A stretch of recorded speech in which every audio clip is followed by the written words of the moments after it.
It was supposed to be a moment of respite. Inside a dimly lit hall in the occupied Donetsk region, the air was thick with the smell of heavy cologne, cigarette smoke, and roasted meat. High-ranking officers of the Russian 155th Marine Infantry Brigade, men who had survived the slaughter of Vuhledar, were finally laughing. They were raising glasses of vodka to rocket forces and artillery day. For a few hours, the war felt like a distant nightmare. They felt untouchable, shielded by 60 kilometers of distance and the arrogance of rank. But high above them, in the freezing silence of the Ukrainian sky, an invisible predator was watching. A Ukrainian drone operator, tucked away in a damp basement miles away, watched the thermal glow of the celebration. He didn't fire, not yet. He watched the hugs, the handshakes, and the medals being pinned onto chests. He waited until the heat signature on his screen looked like a small, burning sun. This wasn't just a military strike.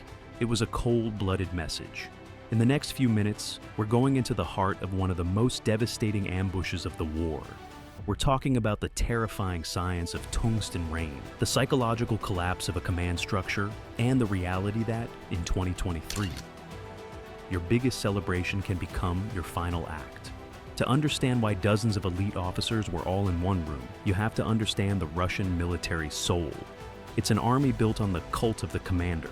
Unlike Western doctrines that empower low-level soldiers to make decisions, the Russian machine is a rigid pyramid. If the man at the top doesn't speak, the machine grinds to a halt. This creates a deadly gravity. Commanders must show their faces. They must hand out medals personally to maintain a semblance of morale in a brigade that has been broken and rebuilt 3 times over. They call it leading from the front, but in the age of the global digital eye, it's a suicide pact. Ukraine has turned this tradition into a weapon. Their intelligence agencies haven't just mapped the trenches. They've mapped the social DNA of the Russian elite. They know the anniversaries. They know which restaurants have the best security. They aren't just fighting with bullets. They are fighting a war of digital signatures. Every encrypted phone call, every cigar lit in a courtyard, every black SUV parked in a row is a signal that says, the brain is here, strike now. Let's talk about what was actually rushing toward that hall. When the order was finally given, 3 HIMARS launchers moved into the darkness. They didn't fire standard explosives. They fired the M30A1 alternative warhead. Think of this weapon not as a bomb, but as a massive supersonic shotgun fired from space. Inside the casing are 182,000 preformed tungsten spheres. Now, forget the physics books and the complex formulas. Think of it this way. Each of those 182,000 tiny balls is harder than steel and traveling at 3 times the speed of sound. At that velocity, a tiny metal sphere has the same destructive power as a sledgehammer swung by a giant. The rocket doesn't wait to hit the roof. It's smarter than that. It uses a proximity sensor to explode about 30 feet above the building. This is called an airburst.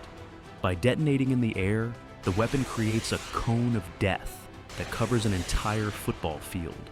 Those tungsten balls don't just fly, they shred. They punch through reinforced concrete as if it were paper. They pierce engine blocks, body armor, and human bone without slowing down. For the officers inside that hall, the laws of physics became their executioner before they even heard the sound of the launch. 1 second, there was music and laughter.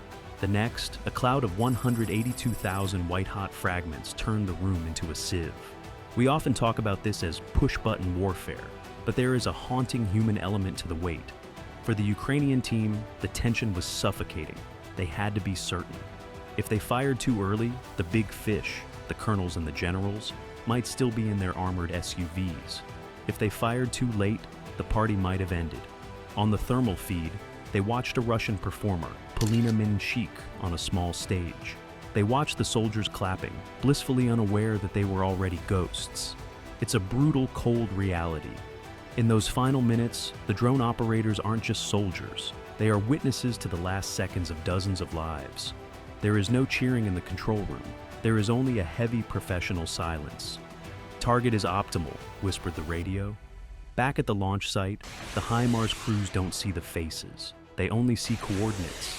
They don't hear the music. They only hear the roar of the pods. With a flash of light that turns the Ukrainian night into day, the rockets are gone.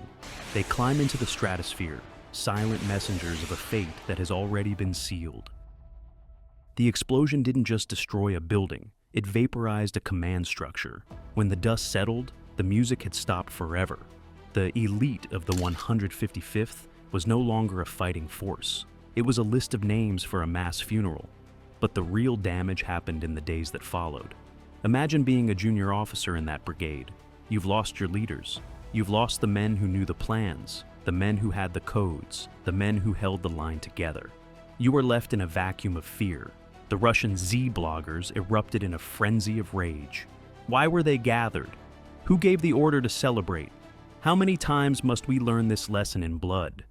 The anger wasn't just at Ukraine, it was at their own system, a system so rigid and arrogant that it continues to trade the lives of its most experienced men for a few hours of ceremony. Economically, the trade is staggering. Ukraine used 3 rockets worth about $500,000 to wipe out decades of irreplaceable military expertise. You can buy more rockets. You cannot buy 20 years of command experience. The story of the celebration strike is the story of the new battlefield. There is no longer a safe rear. If you are within 80 kilometers of the front, you are in the kill zone. If you have a phone in your pocket, you are a target. If you gather more than 5 people in a room, you are inviting a disaster. Ukraine waited for the commanders to celebrate because they knew that arrogance is the only thing faster than a drone. They exploited the human need for connection and turned it into a tactical opening. As we look at the future of this conflict, one thing is certain. The side that survives isn't the one with the most medals. It's the side that can stay invisible in a world that never stops watching. The party is over.